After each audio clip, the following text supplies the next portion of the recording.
Hello, and welcome to my channel. My name is Jonathan Cohn, and today I have my book review of the book In Enemy Hands by David Weber. This is the seventh Honor Harrington novel. I have been reading through the entire Honor Harrington series over the past year and a half. I'm really enjoying what I'm reading so far. I've also read some of the spin-off projects, and I've been having a lot of fun with that. And I actually interviewed David Weber twice on the channel. One as part of a roundtable discussion talking about one of the short story collections, and then once at DragonCon. So look up David Weber interview Jonathan Cohn. You'll find that he's really interesting. But today I'm talking about this particular book, which is the seventh book in the Honor Harrington series. To go a brief overview, we had the first book on Basilisk Station, which I loved. I thought this was a great opening book for the series. And then we had books 2, Honor of the Queen, and book 3, The Short Victorious War, which I thought were okay. I didn't think they were great books, but they had entertaining moments to them. And then we had the absolute superb, absolutely amazing Field of Dishonor, which is my favorite book in the series thus far, and is just an amazing story. This is top tier science fiction for me. Chef's kiss. This was geniusly done. Then we have another really solid, like almost as good, Flag in Exile, which I thought that where they took her in this story was just actually really fascinating. And I was like, how do you make her story more fascinating at this point in her life? And they even do that here. So I really liked that. And then we had Honor Among Enemies, which this is when the series started to feel a little ponderous, felt a little bloated. This one broke 500 pages for the first time in the series. Or was it the first time? Yeah, it was the first time in the series it had broken 500 pages, and you could start to feel it. And this book is also over 500 pages, and you also start to feel it. There's entertaining moments throughout the book, and I still have a very positive review. However, what I'll say is that the biggest problem that David Weber has is he's way too long in his descriptions and his discussions of the politics. That's coming from someone who loves reading about politics. He needs to tone it down.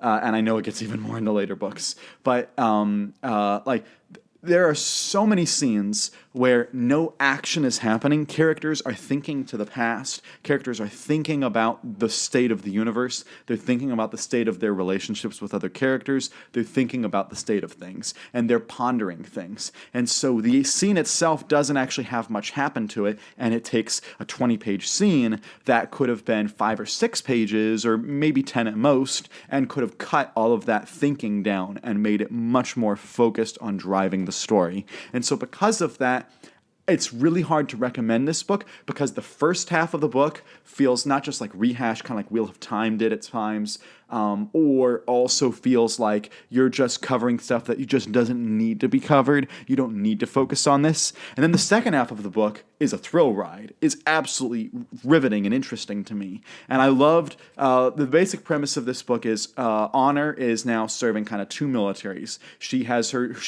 roles on Grayson, and then she has the overall Manticore military role. And so she has to kind of serve both of them as best she can. And in this book, she basically is ordered back to join the Manticorean military for something. And during that time, her ship gets captured. And what happens when she's captured, we'll find out.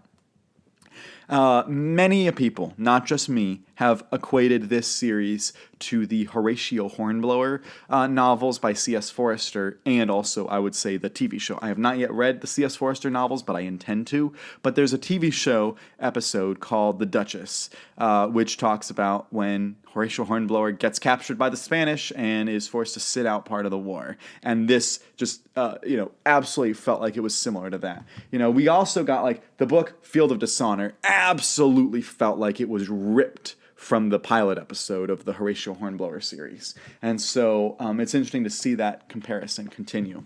I would also say that if you're a fan of Star Trek VI, The Undiscovered Country, there's some Star Trek VI vibes in this book that I thought were really interesting, especially towards the end of the book.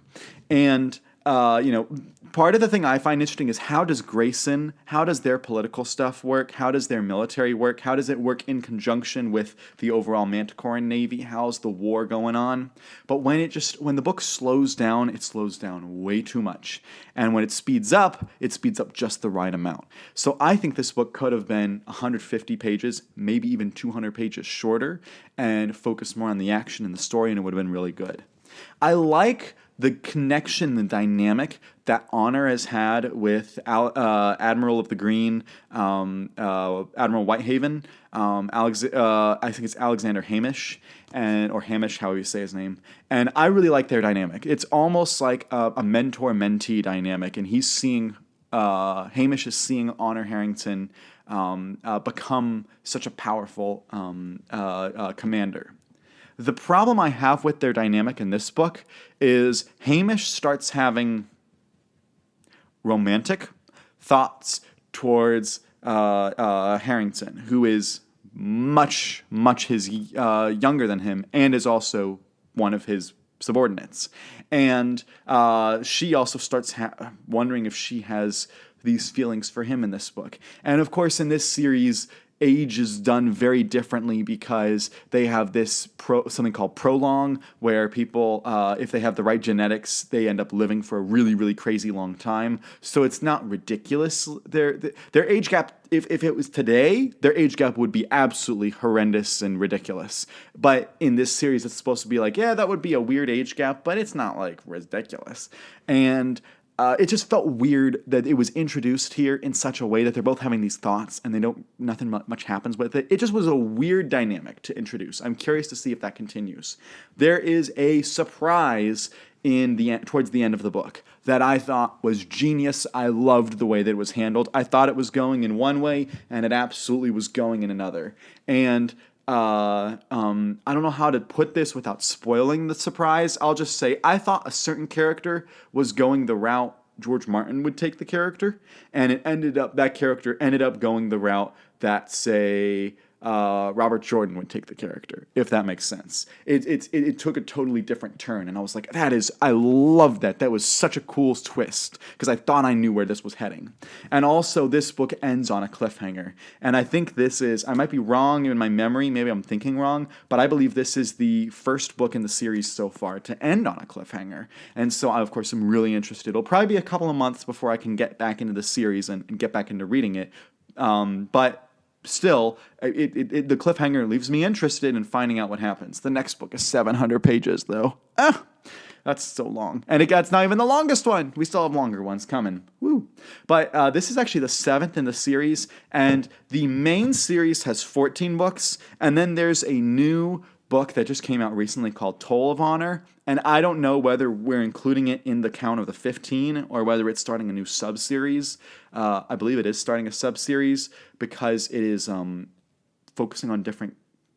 Anyway, so if you take that out, yeah, there's 14 books and I've read 7 of them. So you'd think, wow, I'm halfway through the main Honor Harrington saga. The problem is that this is like the books start out short, like 300 to 400 pages, and then now that we're in the 500 range, and then the next book gets 700, and then we have 900 and 1,000 page long books, and then we drop down to like 600 again. So I still have a lot more page count to read in this series, so hopefully I'll be able to continue on with that. I enjoyed the book, but again, I can't necessarily recommend it because I just thought that it was so slow at the beginning, and then it just cranked it up all the way to at the end. So it has a solid middle and end, like halfway point. Like the first, I'd say 250 pages are pretty dull, and then the second 250 pages are amazing. And so if you're an Honor Harrington fan, you've enjoyed this books, maybe sticking it out will be worth it for you. But I don't know if it will be. So that's my review of In Enemy Hands. If you've read this book, let me know your thoughts in the comments section down below. What did you think of Hamish's connection with Honor Harrington? Let me know all those thoughts in the comments section. And until next time, I'm Jonathan, and thank you for watching.